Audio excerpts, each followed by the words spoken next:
বাংলাদেশের গ্রাম কথা বলে নদীর ভাষায়। নদীর ঠোঁটে ঠোঁটে মানুষের গল্প।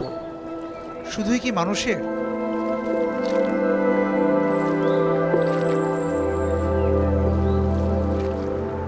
জলে ভাসা জলজ উদ্ভিদ, জলের প্রাণ।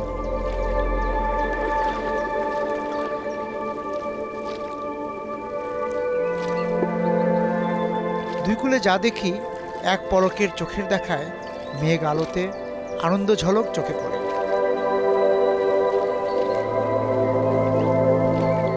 হাওয়ায় ওড়ে সুখের পালক, উড়ে যাওয়া পালক হয়তো জমিনে রেখে যায় দীর্ঘশ্বাস।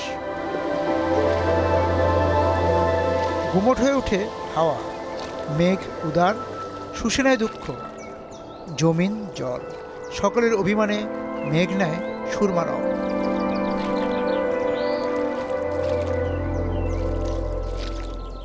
আমি তো সেই গ্রাম খুঁজে বেড়াই যে গ্রাম হারিয়েছি শৈশবে। আমার সেই শৈশবের গ্রাম, সেই নদী, বিল, তালপুকুর, কিংবা নুয়ে পড়া হিজল, মান্দার গাছ, বরুণ ফুল, কিংবা ডোরা সাপ, কচুরিপানার দ্রুত ছুটে চলা। এই যে গ্রাম, হারানো গ্রাম, সেই হারানো গ্রাম খুঁজতেই তো পথে নামা, তাই না?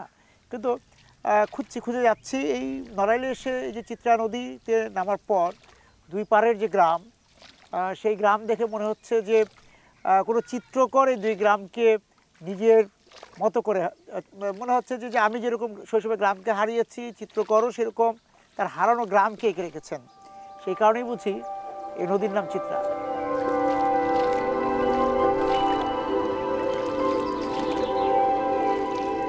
নড়াইলের চিত্রে এসে ও ঠোঁটের কথা, জলজীবী মানুষের কথা একই সুরে বেজে উঠল।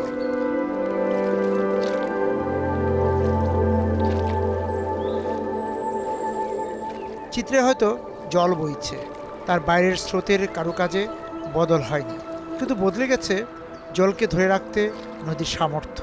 তাই আগের জল যেমন নেই, তেমনি নেই জলজ প্রাণ।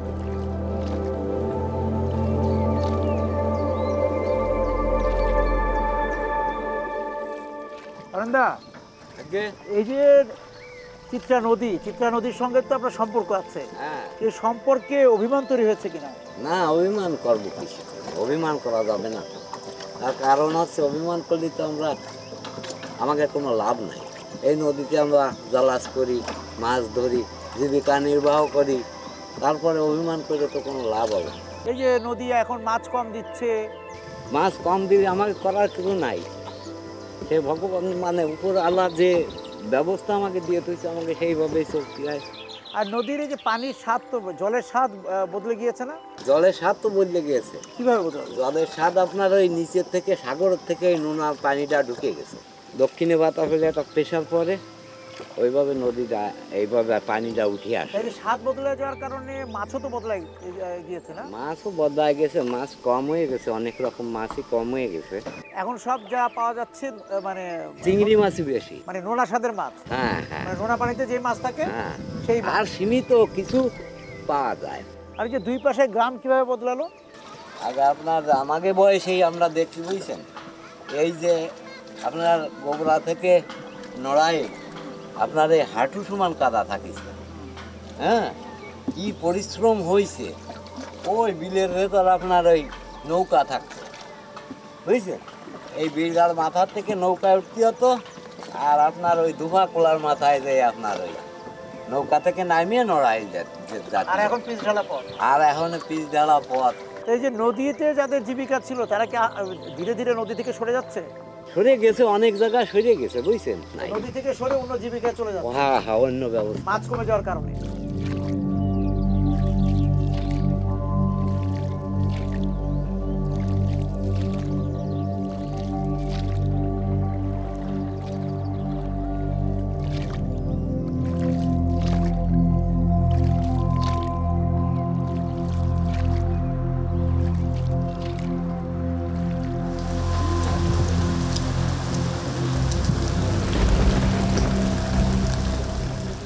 বৃষ্টি বিরতি, কিন্তু জীবিকা তো বাঁধ ভেঙে যাবেই। তাই আমরা চিত্রা পাড়ে জেলেদের গ্রামে ঢুকে পড়ি রাতে নদীতে নামার প্রস্তুতি দেখতে। 40 বছর ধরে যারা আমাদের সাথে ছিলেন, পাশে দাঁড়িয়েছেন, আপনাদের সকলের প্রতি আমার আন্তরিক কৃতজ্ঞতা।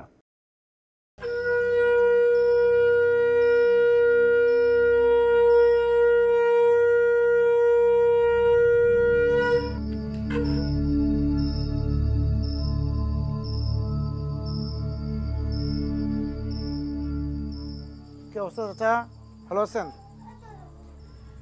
মাছ ধরার জন্য তৈরি হচ্ছেন? তা আপনি কি শুধু সন্ধ্যার সময় মাছ ধরেন নাকি নাকি দিনের বেলাও যান? দিনের বেলা না, সন্ধ্যার সময় যাই। আচ্ছা আচ্ছা। হ্যাঁ, হ্যাঁ, রাত্রিবেলায় তো বেশি ধরি আমরা। ওই দিনে যান না? না। আচ্ছা, কতদিন যাবত আপনার এই ও ধরেন 150-200 বছর আগের থেকে চলে আসতেছে, আমাদের বাপ ঠাকুরদার ধরে আসতেছে। না, কিন্তু আপনি প্রথম কবে গেলেন মাছ ধরতে? মানে পরে কোন বয়সে গেলেন? আমার ধরেন যে সময় 25 বছর বয়স, সেই সময়তে যাচ্ছে।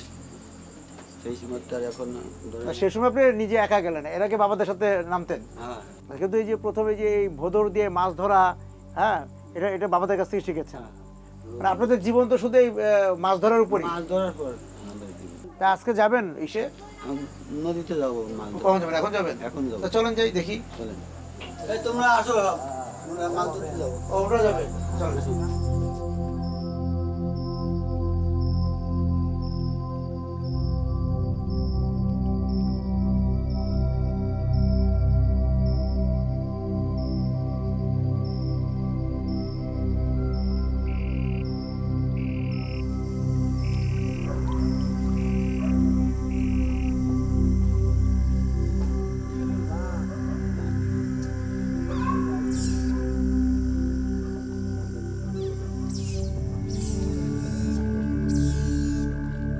নড়াইলের চিত্রাপাড়ের জেলেরা মাছ শিকারে শুধু জালের উপর ভরসা করেন না, মাছ শিকারে তাদের সহযোগী প্রাণী ভোদর।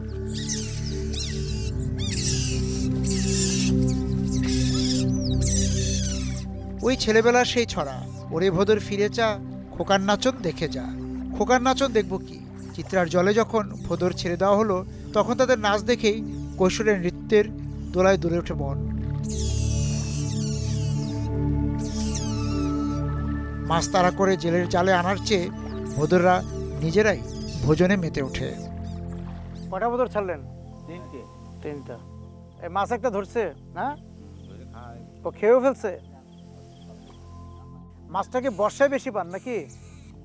বর্ষায় পাওয়া যায়, আর ওই শীতের সময় বেশি পাওয়া যায়। শীতের সময় বেশি, মানে পানি যখন কম থাকে। হ্যাঁ হ্যাঁ। তারপরে কি এক পরিবারেরই সবাই?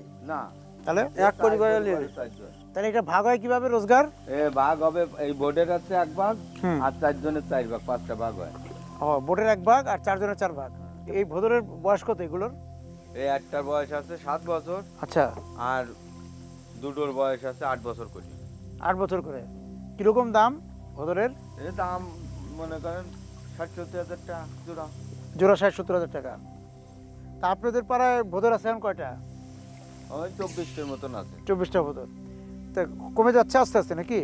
কমে যাচ্ছে আস্তে আস্তে, মনে করেন একে ঠিক মতন খাতে দিতে পারি না, এম কামায় না ঠিক মতন, আগের থেকে কমে যাচ্ছে। ওরা তো শুধু মাছই খায় নাকি? এটা মাছই খায়, ওরা নিজেরাই খাচ্ছে কোনো তো পুরাই কচুরি বানা খাচ্ছে না? কিন্তু এই যে ওরা না মাছ তাড়ায় নিয়ে আসে, ওরা মাছ চালাই নিয়ে আসে, মাছ তো সামনে বাঁধি নেই, চালাতে পারি নেই পেটো। পানি যত কমতে থাকবে তত মাছ তত আসতে থাকবে, বেশি থাকবে। মানে মানে আরো রাতের দিকে। এখানে ওই যে জোপের মধ্যে রয়েছে ওই কুলি দেয়, মাছ ওইটা আস্তে আস্তে নামে এই শুকোয়ে দেয়, পানি এই গুড়ায় আসবে জোপের, তখন মাছটা বেশি বাঁধে। গাছের গোড়া থেকে নিয়ে আসলেন?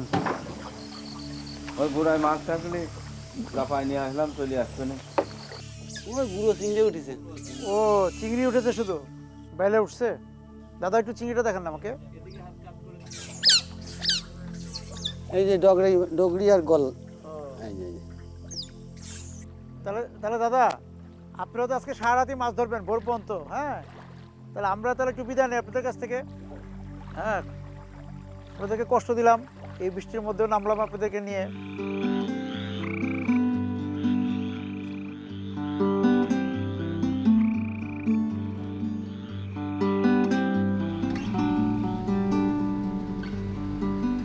চিত্রা নদী থেকে যখন উঠে এসেছি তখন আকাশে মেঘের জটলা অনেকটাই কম। উঁকি দিয়ে তারার খোঁজ করতে করতে আমরা শহরের পাশেই তারাপুর যখন পার হচ্ছি, তখনই কানে এলো জারি গানের সুর। সেই সুর স্মৃতির কপাট খুলে মনে করিয়ে দিল গ্রামটি জারি সম্রাট মোসলেম উদ্দিনের। বাদলের ধারা পূর্ণিমার নিশীতে এলো বুঝি পরাণ বন্ধু আমায় ভালোবাসিতে। বাদলের ধারা পূর্ণিমার নিশীতে এলো বুঝি পরাণ বন্ধু আমায় ভালোবাসিতে। ঝুম ঝুম বাদলের ধারা পূর্ণিমার নিশীতে এলো বুঝি পরাণ বন্ধু আমায় ভালোবাসিতে। ওই এক মন মোহিনীর রূপে মিশে মন ভুলালো হাসিতে। এলো বুঝি পরাণ বন্ধু আমায় ভালোবাসিতে। ঝুম ঝুম বাদলের ধারা পূর্ণিমার নিশীতে এলো বুঝি পরাণ বন্ধু আমায় ভালোবাসিতে। আরে ময়ূর পঙ্খের নৌকা খানি সওয়ারি দুইজন, তারা মুখোমুখি করে কত মধুর আলাপন।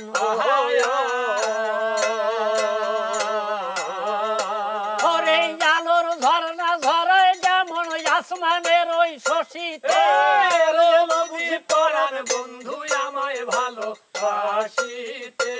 ওরে আলোর ঝরনা ঝরায় যেমন আসমানের ওই শশীতে। বুঝি পরাণ বন্ধু আমায় ভালোবাসিতে। আরে ঝরে পড়ে চাঁদের আলো টগর ফুলের গায়ে, ও তার পাশে দোলে ঝুমকো জবা দক্ষিণে হাওয়ায়।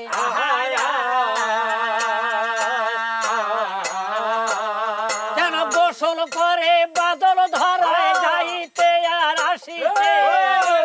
বুঝি পরাণ বন্ধু আমায় ভালোবাসিতে। আরে মনে পড়ে বন্ধুর কথা খেলার মহলে, চঞ্চলা চপলা বালায় আখি না মেলে।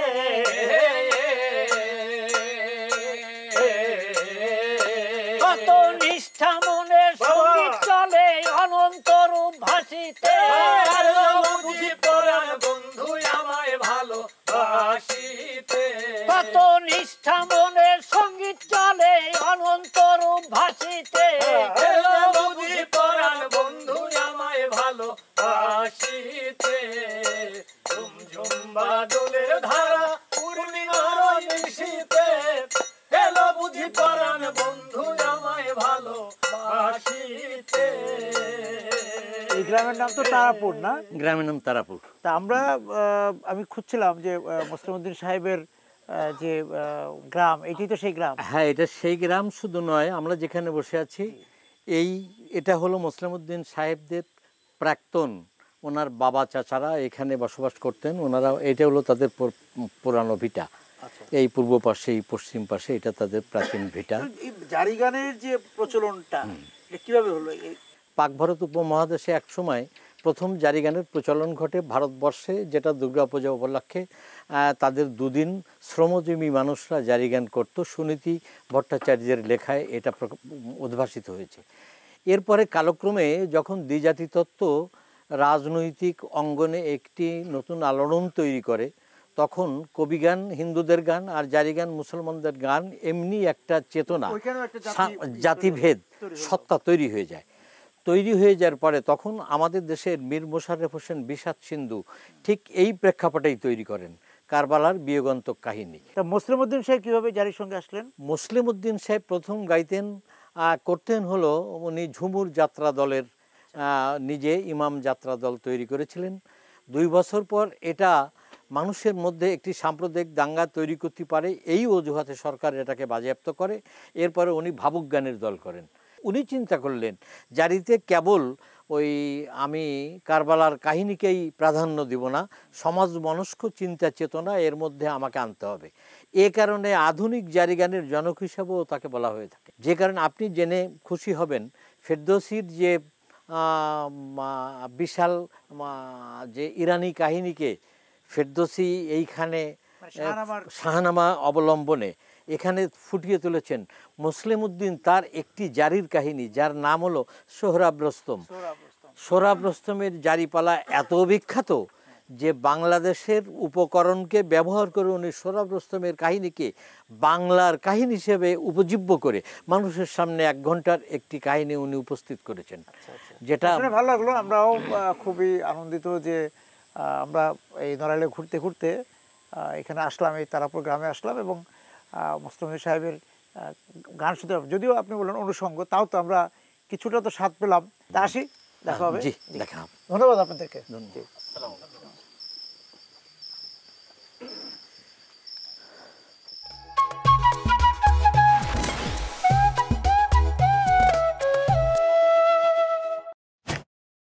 আইডিএলসি এখন 40 বছর সেলিব্রেট করতে যাচ্ছে।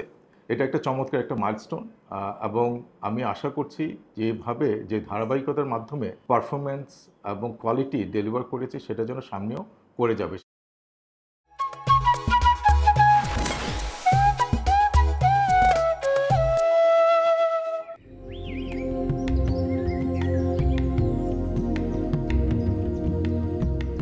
নদীর নাম মধুমতি, তার সঙ্গে নবগঙ্গা। তাদের মোহনায় 2 তীরে 2 বাজার, মহাজন এবং বড়দিয়া।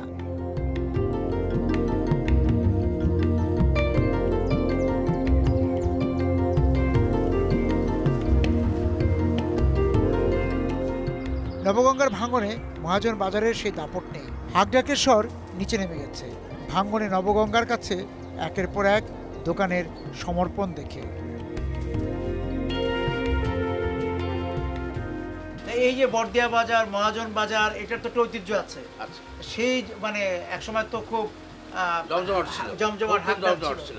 এই হাকডাক জমজমাটটা কমলো কিভাবে? মূল কারণ আছে নদী ভাঙন। আমাদের নদী ভাঙনের জন্য আমরা কোনো উন্নতি করতে পারি নাই। যখন এই মনে করেন এখানে প্রত্যেক জায়গায় একটা বাজারে 2-4টে দালান কোঠা, এরিয়া, সেটা অনেক কিছু থাকে, কিন্তু আমাদের এখানে দেখেন টিনের সিট ছাড়া কোনো ঘর নেই। তার কারণ একমাত্র হচ্ছে যে নদী ভাঙনের ভয়।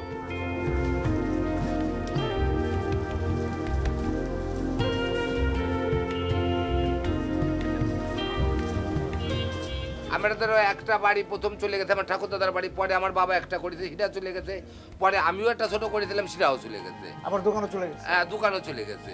এখন পরের দোকানে ভাড়া থাকি, কাজ কাম করি। নিজেদের দোকান আর নাই না, আমার যে কারণে বাজারটা আগের মতো অত জমজমাটটা নেই। আর এমনিতে এই বাজারের সঙ্গে নৌপথের চলাচল যোগাযোগ ছিল বা লঞ্চ? হ্যাঁ, আগে একভাবে লঞ্চের ব্যবস্থা ছিল না। আপনার ঢাকা পর্যন্ত লঞ্চ গেছেন এখান থেকে। হ্যাঁ, বড়দিয়া আপনার ইয়ে ছিল, লঞ্চ ঘাট ছিল। এই বাজারের উপর এই নড়াইলের যে একটা নির্ভরতা ছিল জেলা শহর বা সমস্ত জায়গার, সেটা আস্তে আস্তে কমছে। হ্যাঁ হ্যাঁ হ্যাঁ, শুধু কমেছে আপনার এলাকার ভাবমূর্তিটা নষ্ট করে দেন নদীর ভাঙনে। কারণ কয়টা মানুষ, ধরেন আমার কথাই আমি বলতেছি, কয়বার বাড়ি করতে পারি আর কয়বার আপনার দোকান চালাতে পারি। তিলে তিলে কষ্ট করেছি, ছেলে মেয়ে হয়েছে, তাদের মানুষ করতে হয়েছে, তাদের বিয়ে সাথে দিতে হয়েছে, এখন তো শেষ বয়সে পৌঁছায় গেছে। আর ভাঙন ভাঙন উপস্থিত নেই। ধরেন প্রায় 3-4 বছর কি প্রায় বছর 5 হয়ে গেছে ভাঙনের কোনো। যা ভাঙার মানুষের শেষ করে দেওয়ার দরকার, তা দিয়ে দিয়েছে।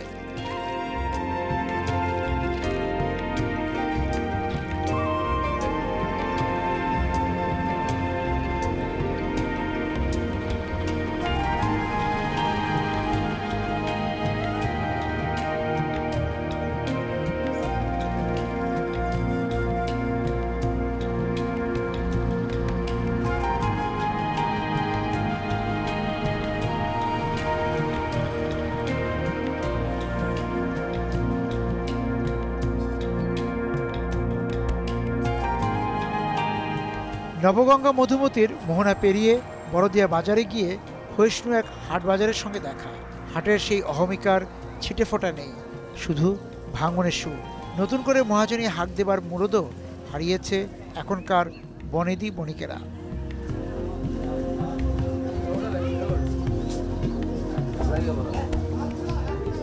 এই জায়গার সবচেয়ে বিখ্যাত ব্যবসায়ী ছিল হনুমান বাবু। ব্রিটিশের সময় তো বুঝছেন, ওই সে সময় তো দেশ ভাগ হয়েছিল না। এই বড়দিয়ার মাল আর কি, ওই পাট টাট কিনে উনি চালান দিত বিভিন্ন দেশে। তা কোন কোন এলাকার লোকজন এই হাটে আসতো? বরিশাল পর্যন্ত নিয়ে আসতো ট্রলার। আগে তো এখানে লঞ্চ ঘাট, স্টিমার ঘাটও ছিল নাকি? ওই যে গাজী রকেট, তারপরে মেল, ও সব আগে এই পথে ঢাকা যাচ্ছে, এখন তো মূলায় যায়। এই বাজারের এখন কি অবস্থা? পাকিস্তান আমলে যা ছিল বুঝছেন, সে বট দিয়া চলে গেছে তেল কাটার উপর। আচ্ছা, হয় এখন তো কেনবাই ভাঙতিছে আর দক্ষিণই এগোচ্ছে। আর লোকজন কমে গেল বাজারের? লোকজন বিভিন্ন জায়গায় হাট বাজার হয়ে গেছে, পুঁটিমারি হয়েছে, খাসিয়াল হয়েছে, কালিয়ায় হাট হয়েছে।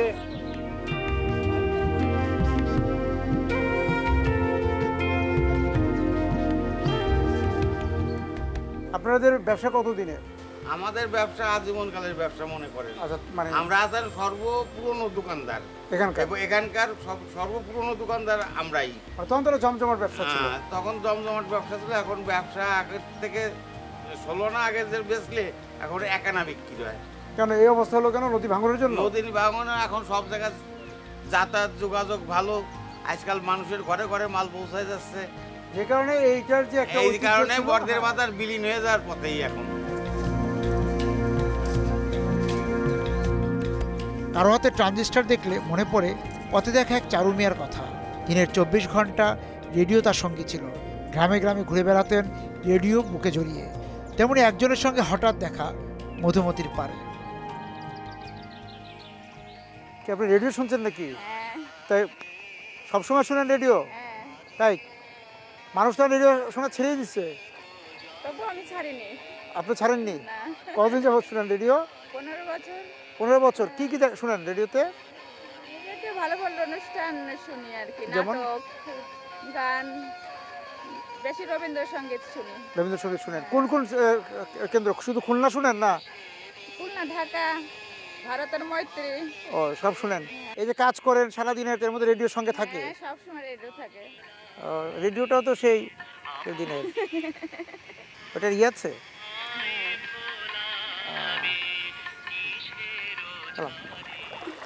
এই পৃথিবী যেমন আছে তেমনই ঠিক রবে,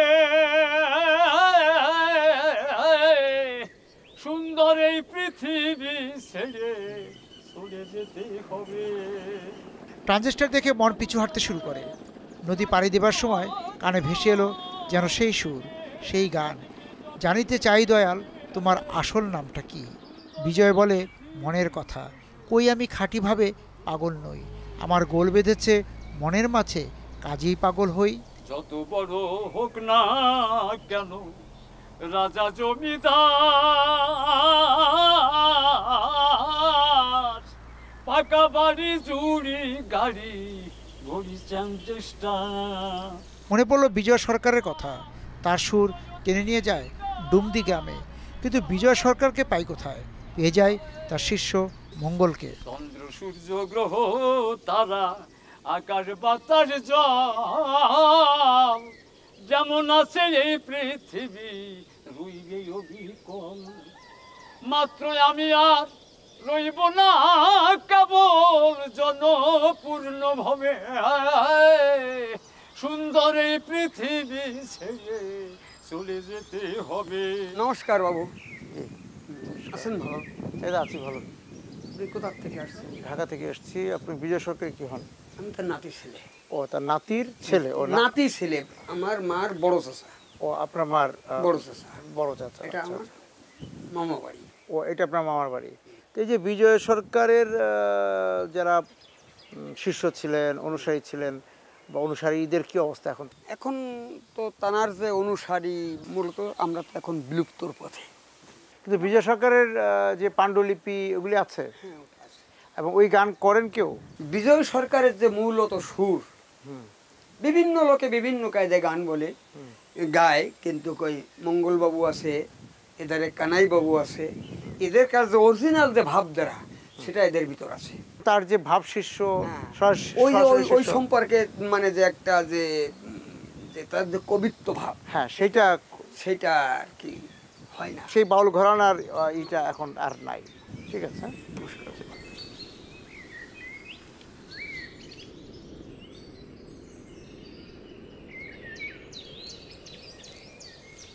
নমস্কার। নমস্কার। আপনার বাড়ি তো তারপরে এই পাশাপাশি, পিছনে, হ্যাঁ? এই পাশে, এই পাশেই হ্যাঁ, দেখা যায়। আচ্ছা, আপনি বিজয় সরকারের সঙ্গে যুক্ত হলেন কবে থেকে? আমাদের বাড়ি উনি যেতেন, গান বাজনা যখন গিয়ে বাড়িতে আসতেন, উনি বাড়িতে যেতেন। আমার জ্যাঠামশাই ছিল ওনার প্রিয় ভক্ত, ওই দলবল সব অনেক সেবা করাতো, খাতি দিত। তা খাতি দিয়ে বসলে একদিন বলতেছে যে সরকার মশাই আমার একটা বাড়িটা আছে, ও একটু গান গায়, তাহলে তাহলে একটু নিয়ে আসো। তা খেতে বসলে আমাকে ডাকি দিয়ে নিয়ে আসলো। তখন আমি একটা গানে দুটো পদ জানি, ওই সময় গানটা প্রচলিত বেশি। সেই গানটা কি, ওরে আমার জীবন জীবন নদীর নায়ারে, কবে আমার তীরে অভিনবে নাও ধীরে ধীরে বয়ারে, ও রে আমার জীবন জীবন নদীর নায়ারে। এই গানটা শোনার পরে ওই চোখের আর কি রুমাল দিয়ে মুছতেছে, হাবু কাঁদতেছে। কছে কিরণ রে, এ তো ছোটো রয়েছে মেলা, একে আমি একটু মানুষ করতাম, তা এখন তো মায়ার সংসার, মার পিছু পিছু বেড়ায়, সম্ভব না। তা দেখি বড় টলি হলে যদি আমি থাকি তাহলে কিছু দিয়ে যাবো। এলো প্রথম সাক্ষাৎ। হ্যাঁ, ওইখান থেকে গানটা শুনে তারপরে উনি গান করে বাড়িতে আসলে বা থাকলে আমি প্রতিনিয়ত আসতাম, আসে ওই বারান্দার ওই পিছনে ওইখানে বসতাম, আর উনি আমার শিখতো ছোটো ছোটো করে। এখন বিজয় সরকারের গান কীরকম গাওয়া হয় এই অঞ্চলে, বা তার ভাব শিষ্যরা কী করছেন এখন? ভাব শিষ্য কমে গেছে, বেশিরভাগ মারা গেছে, আর বেশি হলে গেছে ইন্ডিয়ায়। হ্যাঁ, থাকার মধ্যে আমি পড়ে আছি, তবে যারা যারা করতো সেসব লোকগুলো নেই। হ্যাঁ, কিন্তু ওনার গান তো মানুষের মুখে মুখে এখনো আছে, আছে, মুখে মুখে করে। জি, হ্যাঁ, আমরা একটা গান শুনি ওনার। তুমি জানো না রে প্রিয়, তুমি মোর জীবনের সাধনা, ও তুমি জানো না। তোমায় প্রথম যেদিন দেখেছি মনে আপন মেনেছি, তুমি বন্ধু আমার মন মানো না, তুমি জানো না, তুমি জানো না রে প্রিয়, তুমি মোর জীবনের সাধনা, ও তুমি জানো না। সেদিন ফাগুন দোল পূর্ণিমা, মৃদুল মিঠুন বাই ফুল বলে পুলকে আলপনা, সেই মধুর মাধবী রাতে বধুয়া তোমার সাথে আমি করেছিলাম সে জামিনী যাপনা, তুমি জানো না, তুমি জানো না রে প্রিয়, তুমি মোর জীবনের সাধনা, তুমি চলে গেলে আমায় ফেলে, কি আগুনে বুকে জেলে, একদিনও দেখিতে তুমি এলে না।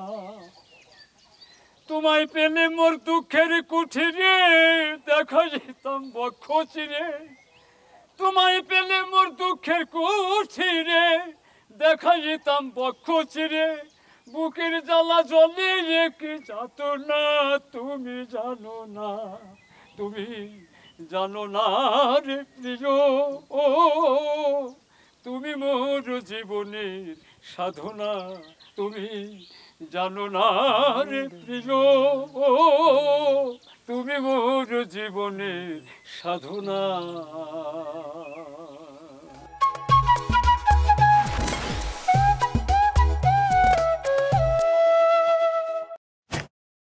এই 40 বছর না, আরও 40 বছর, বহু 40 বছর আইডিএনসি বেঁচে থাকুক এবং বাংলাদেশের অর্থনীতিকে অনেক বেশি উজ্জ্বল করে রাখুক।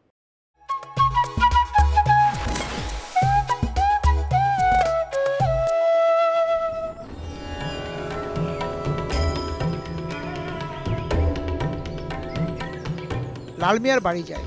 লাল মিয়া এক অদ্ভুত প্রকৃতির শিশু ছিলেন, যাকে জন্মসীমানায় ধরে রাখা যায়নি। জীবের সঙ্গে, শিশুদের সঙ্গে ছিল তার প্রেম। চিত্রাপাড়ে সেই লাল মিয়া হলেন চিত্রশিল্পী এস.এম. সুলতান।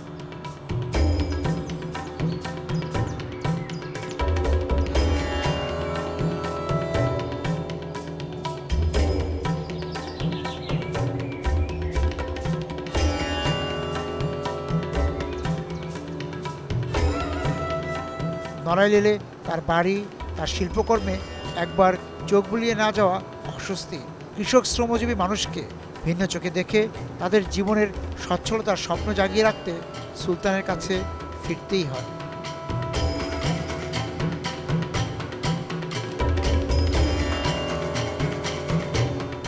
সুলতানের যে ফর্মটা ব্যবহার করতে আমি দেখতে পাই, সেই ফর্মটা নিয়ে যদি আপনি একটু বলেন যে কেন এই ফর্মটা উনি ব্যবহার করেছিলেন।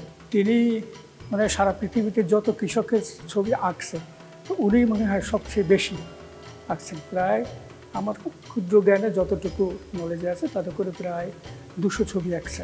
তো উনি আমাকে নিজেই বলছে যে আমি মাইকেলেঞ্জেলোকে খুব ভালোবাসি, অর্থাৎ মাইকেলেঞ্জেলোর যে ভাস্কর্যগুলো বা পেন্টিংগুলো কিছু কিছু মাসেল আছে। দেখেন এনার একটা বড় কাজ আটকে পড়ে আছে যেটা ঢাকাতে, সে কাজটিও ফর্মের। এই কাজটি 68 ফিট লম্বা, এটা কিন্তু ছোট কাজ, সেটা অনেক বড় কাজ। 68 এটা সাজু আর্টস অ্যান্ড গ্যালারিতে আছে, এটা আটকা পড়ে। তা আমি বছরখানেক আগে শিল্পকলা একাডেমিকে অনুরোধ করছিলাম যে আপনারা যদি এটা আনতে পারেন তাহলে সমস্ত বাংলাদেশের শিল্পী তথা সারা ওয়ার্ল্ডের চারুশিল্পীদের বিশেষভাবে আনন্দিত হবে এবং উপকৃত হবে। আপনি তো ছোটবেলায় সুলতানকে দেখেছেন, কেমন দেখেছেন? উনি তো শিশুদের নিয়ে কাজ করছেন, ওনার শিশু স্বর্গও আছে। হ্যাঁ, আমি যখন পেয়েছি তখন আসলে আমি অনেকটাই ছোট, মানে অল্প অল্প কিছু মনে আছে কিছুগুলো।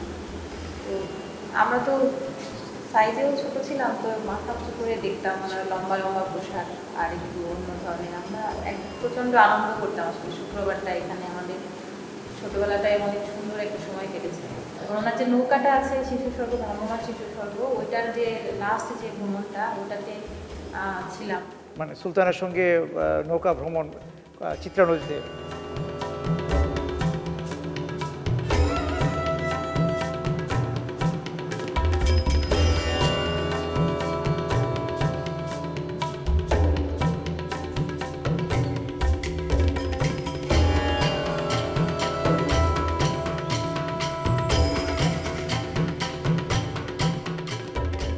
আমাদের যাওয়ার কথা রতডাঙ্গা গ্রামে। তার আগে নাকি নড়াইলের প্রসিদ্ধ ক্ষীরের সন্দেশ চেখে যেতে হবে।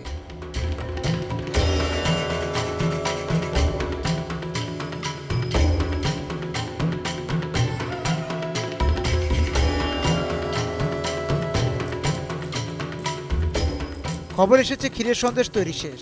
চোখে দেখতে হলে এখনই গিয়ে পাত পাততে হবে। তাই রতডাঙ্গার কুয়েতি গ্রামে যাবার পথে সন্দেশ বিরতি।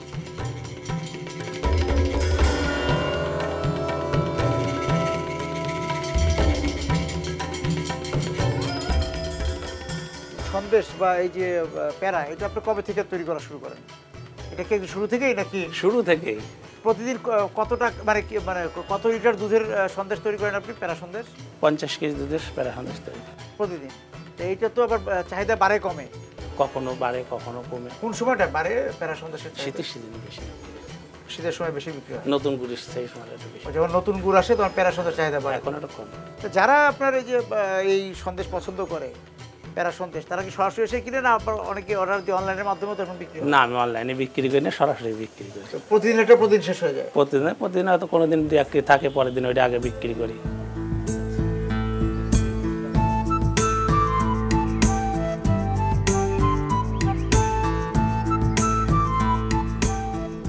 চিত্রাপাড়ে রতডাঙ্গা গ্রামের আলাদা করে কোনো ছবি আঁকা যাবে না। আমাদের দেখা অন্য গ্রামগুলোর মতোই। আমরা গ্রামে গ্রামে ঘুরে যেমন দেখতে পাচ্ছি, কৃষিকাজ, ব্যবসা বা শিক্ষার চেয়ে মানুষের মাঝে, বিশেষ করে তরুণদের মাঝে বিদেশ যাওয়ার খিদে বেশি। তাই পড়ালেখা বা অন্য কাজের প্রতি তাদের আগ্রহ নেই। গ্রাম যত সচ্ছল হচ্ছে, বিদেশে যাওয়ার দৌড়ের ভিড়ও বাড়ছে ততই।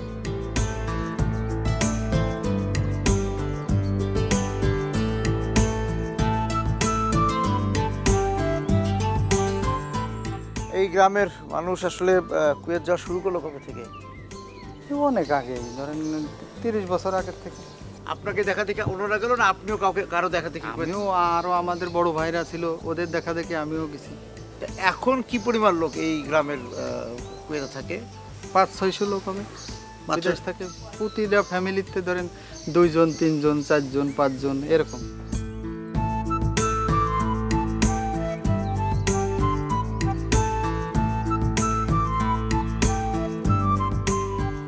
যাচ্ছেন? তা আপনার বাড়ি কোথায়? ও রতডাঙ্গা। আপনার বাড়িতে কেউ থাকে নাকি বিদেশে? কে? স্বামী। কোন দেশে থাকে? কত টাকা খরচ হলে যেতে? যেতে খরচ হয়েছিল, সামনে গেছিল, সব দিয়ে খরচ টরচ দিয়ে 7.5 লাখ করেছিল। 7.5 লাখ টাকা জোগাড় করলেন কিভাবে? জোগাড় করেছিলাম, জমিটা বন্ধক দিয়েছিলাম, তারপর আমার ওই ভাইরা বিদেশ থেকে তারা দিয়েছিল।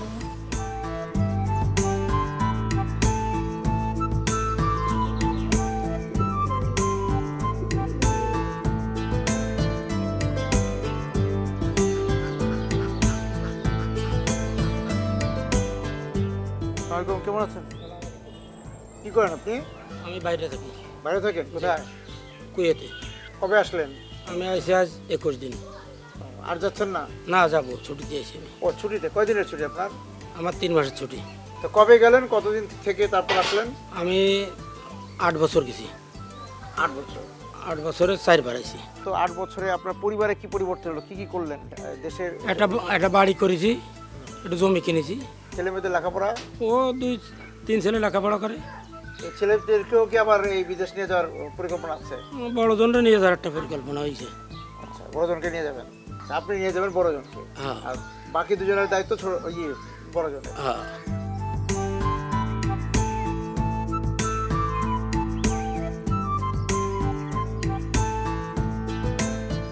বড় ছেলে কোথায় থাকতো? কুয়েতেই? হ্যাঁ। ও বড় ছেলে কুয়েত থাকতো, তারপর তার টাকা দিয়ে এই বিল্ডিং করছেন? হ্যাঁ। ও বড় ছেলে এখন কুয়েতেই থাকে? না, কুয়েত নেই, সে ওই দক্ষিণ নড়াল বাড়ি করেছে, সে সৌদি গেছে আবার। ও আবার সৌদি গেছে? ও তারপর আবার এই গ্রাম থেকে সে আবার ওই নড়াল শহরে যে বাড়ি করছে? হ্যাঁ। নিয়মিত টাকা পাঠায়? মাসে মাসে পাঠায়। মাসে মাসে পাঠায়? কত করে পাঠায়? ওই একটা ডিউটি করে, বেতন তো কম, 30 পাঠায়, 25 পাঠায়, আবার কোনো মাসে 20 পাঠায়, কোনো মাসে 15 পাঠায়। ও ঠিক নাই রোজগারের উপর? হয় হয়।